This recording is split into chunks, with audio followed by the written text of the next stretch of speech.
Hello everyone, this is Brinda Vechiram. Welcome back to my channel.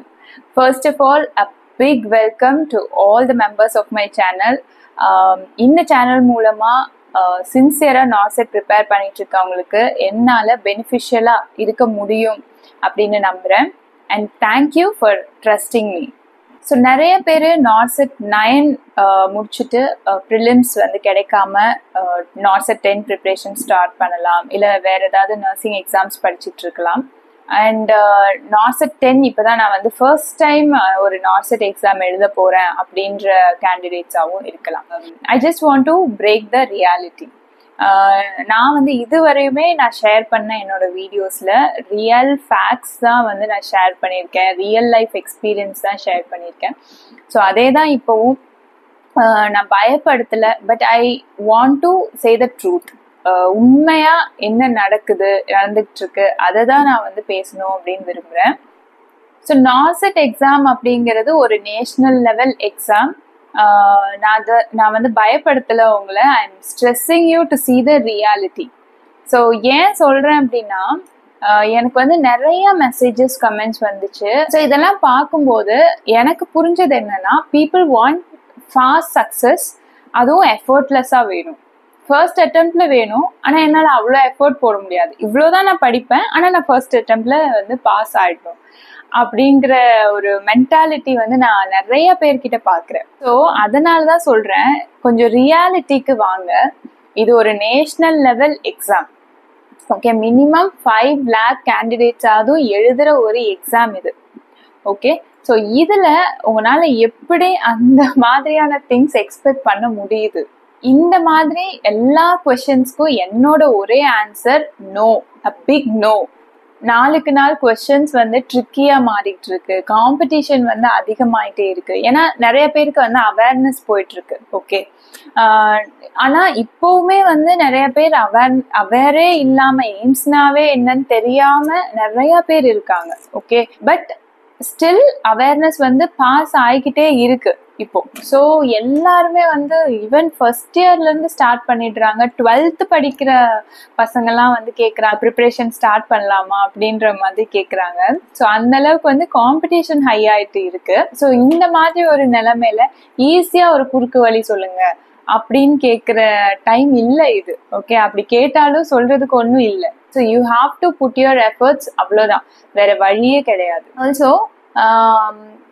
நீங்க வந்து AIR first, அதாவது all India rank first வாங்கின ஒரு candidate கிட்ட நீங்க கேட்டு பார்த்தாலும், நீ வந்து ஃபுல்லா படிச்சியா, நீ கம்ப்ளீட்டா வந்து படிச்சியா, கான்ஃபிடென்ட்டா அட்டெம்ப்ட் பண்ணியா அப்படின்னு கேட்டீங்கன்னா அவங்க இல்லைன்னு தான் சொல்லுவாங்க. பிகாஸ் யாராலையுமே வந்து 100% எல்லாத்தையும் படிச்சுட்டு போய் ஒரு எக்ஸாம், அதாவது நார்செட் எக்ஸாம் எழுத முடியாது.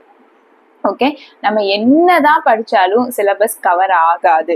இன்னும் சொல்லணும்னா இந்த ப்ரிப்ரேஷனுக்கு ஒரு எண்டே இல்லை, அதுதான் உண்மை.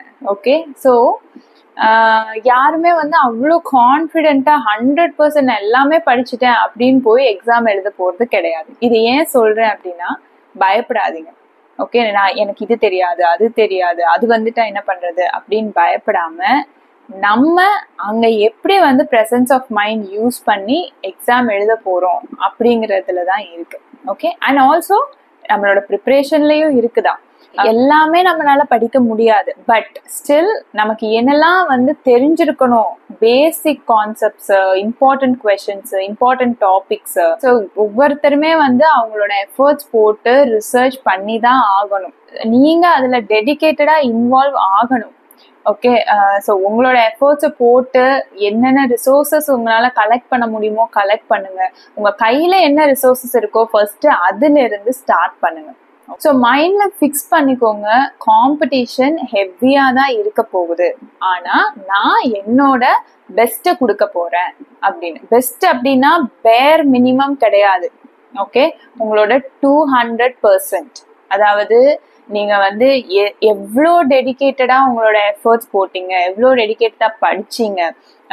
ஒர்க் போனாலும் சரி, போகலைனாலும் சரி, ஈவன் ஒர்க் போனாலும் டைம் ஸ்பெண்ட் பண்ணி படிச்சீங்களா, டைம் வேஸ்ட் பண்ணாம படிச்சீங்களா, எவ்வளோ கொஸ்டின்ஸ் ப்ராக்டிஸ் பண்ணீங்க, எப்படி ப்ராக்டிஸ் பண்ணீங்க. ஸோ இது எல்லாமே இருக்கு. ஓகே, ஸோ இதுவரையும் நார்செட் அட்டம் பண்ணதே இல்லை, இதுதான் ஃபர்ஸ்ட் டைம் அப்படிங்கிறவங்களுக்கு நான் வந்து ஜஸ்ட் நார்செட்டோட ஸ்ட்ரக்சர் மட்டும் சொல்லிடுறேன். நார்செட் எக்ஸாம் வந்துட்டு nursing officers common eligibility test. So இது வந்து சென்ட்ரல் கவர்மெண்ட் எம்ப்ளாயீஸ், அதாவது சென்ட்ரல் கவர்மெண்ட்ல நர்சஸ் வந்து வேலைக்கு எடுக்கிறதுக்காக இருக்கிற ஒரு எக்ஸாம். அதுவும் மெயினாக வந்து எய்ம்ஸில் அண்ட் சில அதர் சென்ட்ரல் கவர்மெண்ட் ஹாஸ்பிட்டல்ஸ் இன் டெல்லி. ஸோ அவங்களுமே வந்துட்டு இந்த ஒரு நார்செட் அப்படிங்கிற எக்ஸாம் மூலமா அவங்களுக்கு ரெக்ரூட்மெண்ட் ஆள் எடுத்துப்பாங்க. இப்போ வந்து ரீசெண்டா நார்செட் 9ல ஜிப்மரும் ஆட் ஆயிருக்கு. ஸோ இந்த மாதிரி சில சென்ட்ரல் கவர்மெண்ட் ஹாஸ்பிட்டல்ஸ் அப்பப்போ ஆட் ஆகவும் செய்யும். இதுதான் வந்து நார்செட் அப்படிங்கிற எக்ஸாம். நீங்க வந்து இதுல பாஸ் ஆயிட்டீங்க அப்படின்னா நர்சிங் ஆஃபீஸர் அப்படிங்கிற ஒரு டெசிக்னேஷன் உங்களுக்கு கிடைக்கும். ஸோ ஒரு சென்ட்ரல் கவர்மெண்ட் ஹாஸ்பிட்டல்ல வந்து நீங்க நர்சிங் ஆஃபீஸர் லெவல் 7 அப்படிங்கிற போஸ்ட்ல வந்து நீங்க ஒர்க் பண்ணுவீங்க. ஓகே, லெவல் 7 அப்படிங்கிறது என்னன்னா பெர்மனன்ட் எம்ப்ளாயீஸ்க்கு சென்ட்ரல் கவர்மெண்ட்ல லெவல் 1, 2, 3 அந்த மாதிரி லெவல் கொடுத்துருப்பாங்க. ஸோ அதுல வந்து உங்களோட லெவல் வந்து 7ஆ இருக்கும். ஸோ நார்செட் எக்ஸாம் வந்து 2 பார்ட்டா நடக்கும், prelims and mains. Okay, prelims exam அப்படிங்கிறது உங்களை வந்துட்டு குவாலிஃபை பண்ற ஒரு எக்ஸாம். ஜஸ்ட் அதுல நீங்க வந்து பாஸ் ஆகிட்டீங்கன்னா போதும், நீங்க மெயின்ஸ் எழுதிக்கலாம். பட் பாஸ் ஆகலைன்னா you can't write the mains. ப்ரிலிம்ஸ்ல வந்துட்டு 100 questions இருக்கும். 80 questions வந்து நர்சிங், 10 questions வந்துட்டு 20 questions வந்துட்டு general knowledge, aptitude, English, computer science. So அந்த மாதிரி அதர் சப்ஜெக்ட்ஸா வந்து இருக்கும். மெயின்ஸ்ல வந்து பாத்தீங்கன்னா வந்துட்டு நர்சிங் கொஸ்டின்ஸா மட்டும்தான் இருக்கும். ஸோ இதுதான் வந்து நார்செட் எக்ஸாமோட ஸ்ட்ரக்சர். அண்ட் நெகட்டிவ் மார்க் இருக்கு 1/3. 3 வந்து தப்பாச்சுன்னா 1 மார்க் போகும் அப்படிங்கிற கணக்குல நெகட்டிவ் மார்க்கும் இருக்கு. ஸோ இதுதான் வந்து இந்த நார்செட்டோட ஸ்ட்ரக்சர். ப்ரிலிம்ஸ் பாஸ் ஆகணும், அப்புறம் தான் உங்களால மெயின்ஸ் அப்படிங்கிற எக்ஸாமை அட்டன் பண்ண முடியும். ஓகே, ஸோ நவ் நார்செட் 10, அதாவது இந்த நம்பர்ஸ் என்ன, நார்செட் 1 என்ன 2 என்னலாம் கேட்டிருந்தீங்க. இது ஜஸ்ட் நம்பர்ஸ். இதுவரையும் நார்செட் எவ்வளோ தடவை நடந்திருக்கு அப்படிங்கிறது தான். இது நார்செட் 10வது எக்ஸாம், அதாவது வரப்போறது நார்செட் 10வது எக்ஸாம். இதுவரையும் நார்செட் 9 வரையும் நடந்திருக்கு. ஸோ ஃபர்ஸ்ட் வந்து எய்ம்ஸ் எல்லாம் தனித்தனியா எக்ஸாம் வச்சுட்டு இருந்தாங்க. எய்ம்ஸ் டெல்லி தனி எக்ஸாம், எய்ம்ஸ் மங்களகிரி தனி எக்ஸாம், அந்த மாதிரி எல்லா எய்ம்ஸும் தனித்தனி எக்ஸாமா வச்சுட்டு இருந்தாங்க. இந்த நார்செட் அப்படிங்கிறது என்னன்னா எல்லா ஹாஸ்பிட்டல்லையும் most of the central government ஹாஸ்பிட்டல்ஸை ஒன்னா கொண்டு வர்றதுக்கு தான் இந்த ஒரு எக்ஸாம். ஓகே, ஸோ இது வந்து 10வது எக்ஸாம் நார்செட் 10 அப்படிங்கிறது. ஸோ நார்செட் 10 வந்து இன்னும் ஒரு 6 monthsல வரும். ஏப்ரல் மந்த்ல, நெக்ஸ்ட் ஏப்ரல் மந்த்ல வரும். ஸோ இந்த 6 months நல்லா யூஸ் பண்ணிக்கோங்க. உங்களோட கம்ப்ளீட் கான்சென்ட்ரேஷன் வந்து எய்ம்ஸ், அதாவது நார்செட் பாஸ் பண்ணணும் அப்படிங்கிறதுல தான் இருக்கணும். ஸோ அதுக்காக வந்து நான் என் ஃபேமிலியை பார்க்க வேண்டாமா, என் சிச்சுவேஷன் அப்படி இருக்கு அப்படிலாம் சொல்லாதீங்க. Yes, everybody has their own situation, எனக்கு புரியுது. பட் ஒரு எக்ஸாம் நீங்க பாஸ் பண்ணணும் அப்படின்னா வேற வழியே இல்லை, நீங்க எஃபர்ட் போட்டு தான் ஆகணும். உங்களோட கம்ப்ளீட் கான்சென்ட்ரேஷன், அதாவது வேஸ்ட் பண்ணாம, டைம் வேஸ்ட் பண்ணாம, நம்ம எத்தனையோ விஷயங்கள்ல டைம் வேஸ்ட் பண்றோம் இல்லையா? ஸோ அப்படியெல்லாம் வேஸ்ட் பண்ணாம இதை பாஸ் பண்ணணும் அப்படிங்கறதுல மட்டுமே ஒரு 6 months நீங்க வந்து கான்சென்ட்ரேட் பண்ணுங்க.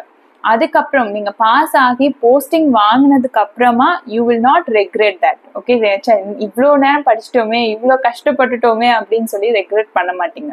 ஓகே, ஸோ இந்த 6 months வந்து 2 + 2 + 2 அப்படி பிரிச்சுக்கோங்க. ஓகே, 2 மாசம். ஸோ ஃபர்ஸ்ட் 2 மாசம் என்ன பண்ண போறோம் அப்படின்னா கான்செப்ட்ஸ் கம்ப்ளீட்டா வந்து தியரிஸ் வந்து படிக்கலாம்.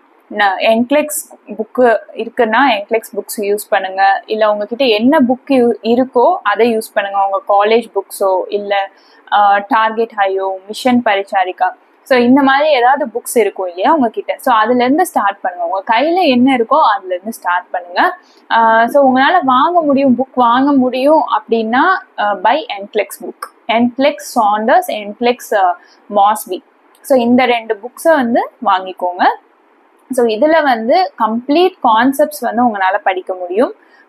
ஸோ கான்செப்ட்ஸ் ஆர் த பில்டிங் பிளாக். நான் வந்து ஏற்கனவே சொல்லியிருக்கேன், உங்களுக்கு ஃபண்டமெண்டல் வந்து அந்த பேஸ் வந்து நல்லா இருந்தால் தான் உங்களால் எக்ஸாமில் கேட்க போகிற கொஷின்ஸை கான்ஃபிடென்ட்டாக ஃபேஸ் பண்ண முடியும்.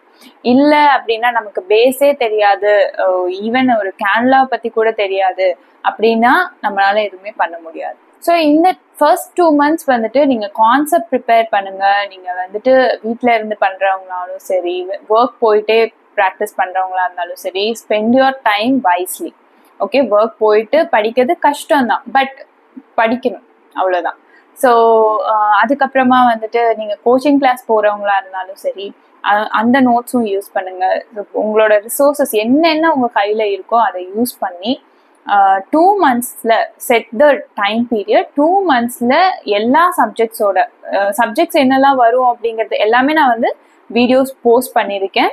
மோஸ்ட்லி வந்து நர்சிங் சப்ஜெக்ட்ஸ், அதாவது நீங்கள் காலேஜில் படித்த எல்லா இதுவுமே வரும். ஸோ எது இம்பார்ட்டண்ட் சப்ஜெக்ட்ஸோ அதுக்கு ஃபர்ஸ்ட் ப்ரையாரிட்டி கொடுங்க, ஒவ்வொன்றா வந்துட்டு முடிங்க. ஓகே, எந்த கான்செப்ட்ல நீங்க வீக்கா இருக்கீங்க, எந்த சப்ஜெக்ட்ல நீங்க வீக்கா இருக்கீங்களோ அதை படிங்க. ஸோ அதுக்கடுத்த 2 months வந்துட்டு கம்ப்ளீட்டா ரிவிஷனா இருக்கணும்.